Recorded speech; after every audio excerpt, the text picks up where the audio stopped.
patikana kwa Polepole imetua rasmi. Ndani yake, kaka yake amewaongea wananchi kwa hisia kali, akiwashukuru wote waliokuwa wakimuombea na kufuatilia sakata hili. Katiba yetu inasema nani ana mamlaka ya kutoa uhai wa mtu?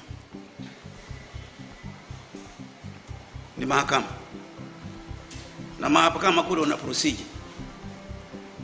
Aliyeruhusu leo mtu anaweza akaingia mwenye basi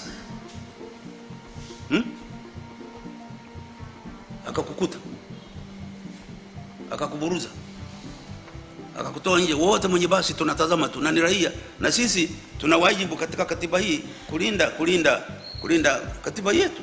Mwenzetu anaburuzwa mule, wote tumebung'ata, hata tuseme mnampeleka wapi? Anapotea. Mmoja alipotea, lakini ampotea leo, kesho akaonekana ameuawa.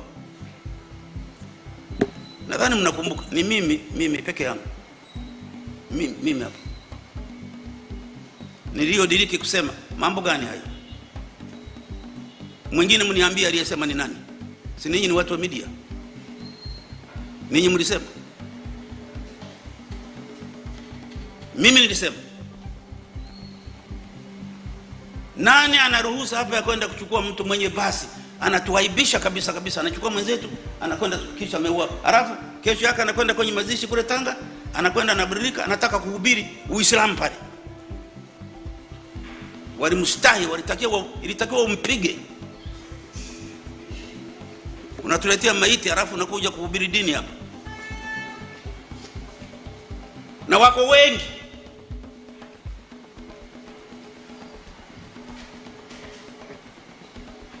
Mmoja kijana mwenzenu huyu Polepole wanamtafuta. Mnajua aliko? Wewe unajua aliko? Wanasema mimi najua. Nataka kuambia leo sijui. Ndio. Kwa sababu Shodo Desiato, I knew you were here, right? I mean, lakini nilisema naye mara mbili hapa.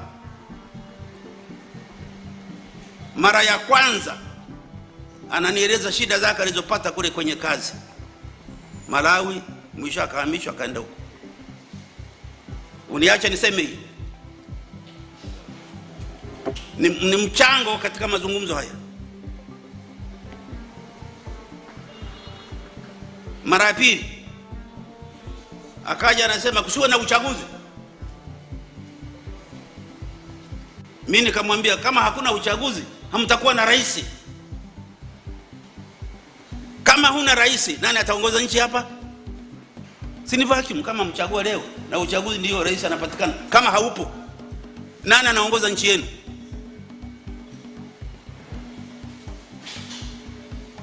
Concepts za no reform, no election. Matatizo ya reform na uchaguzi katika vinchi vyetu yapo. Lakini kuzuia uchaguzi ili msipate viongozi, it's a very serious thing. Then nchi inakuwa ina vacuum. Na sasa hivi ina vacuum kwa sababu kuna ubishi kwamba huyo sio rais, sio nini. Mara ya tatu atukubania akaenda. Mara ya tatu akafika huko akaniambia. Aliniambia kwenye simu. Mzee, kama ile agenda haipo, mimi naona niache kazi. Nikamjibu maneno haya: fata dhamira yako. Nilimwambiaje? Fata dhamira yako. Asiniombe ruhusa kama anataka kuacha kazi. Mimi sikumchagua. Fata dhamira yako. Tangu wakati huo nilichomuona ni kwamba yuko kwenye mitandao. Mwisho nimeona kwenye nyumba yake wanasema damu yake ni hii, lakini sikumuona yeye mwenyewe, sijui alikwenda wapi. Mnajua aliko?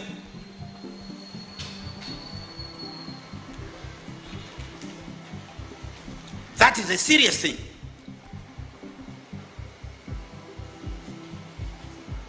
Hatuwezi kuwa na nchi ambayo raia wanapotea. Hii ni briefing yenu, lakini tutazungumza kwenye kakarata. Hii ni briefing. Narudi, hatuwezi kuwa na nchi ambako raia wake wanapotea, wanabururu, wanapotelea vichakani. That means unaweza ukaburuzwa leo, mkeo, watoto wako. Sasa hivi dini zimegawanyika, na kuna rumors wakati mwingine viongozi wetu wanawahonga. Sasa kama dini unahongwa, ni dini hiyo?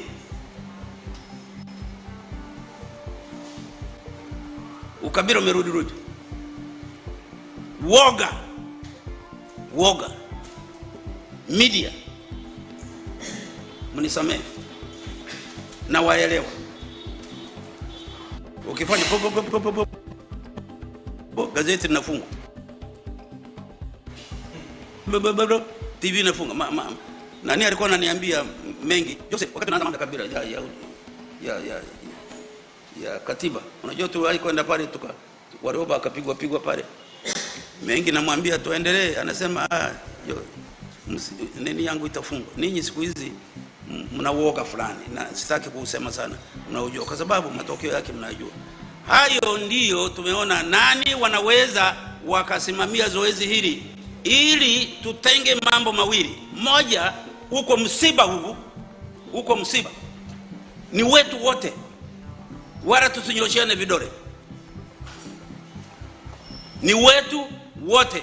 Makosa mkiona yako huko mpaka juu na nini, tume ya rais wetu itakapotoa mimi naomba tuikubali. Watu wanaikataa, lakini ndiye aliyochagua chombo cha kutuletea watu. Yale yatakayokuwemo tunayokubali sawa, yale tuje tukatae, yale ambayo tusikatai tume tuiunga mkono ituletee habari, na wanatuletea wiki ijayo, mwezi unaokuja. Hilo la kwanza, itatuonyesha msiba ili ile taifa tuweze kuunganika wa Tanzania. Na msiba ule ukija, tulie pamoja, tusipoteze umoja wetu kwa ajili ya ule msiba. Ni ajali hiyo mbaya. Pili, sasa tutazame wazee wakitusaidia na viongozi wetu hao wakituunga mkono wazee. Nini kimesababisha mpaka tukafika hapa? Hayo tuzungumze wote.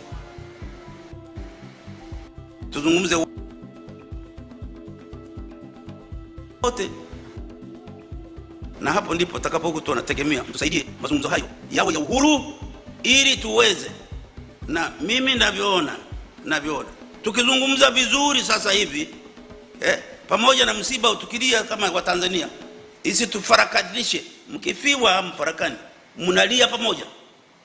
Hiyo tutaona kama kuna wajibu na nini, tutaona huko.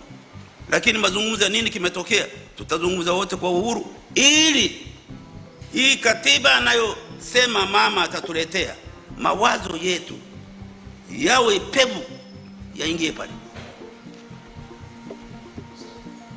Asante sana.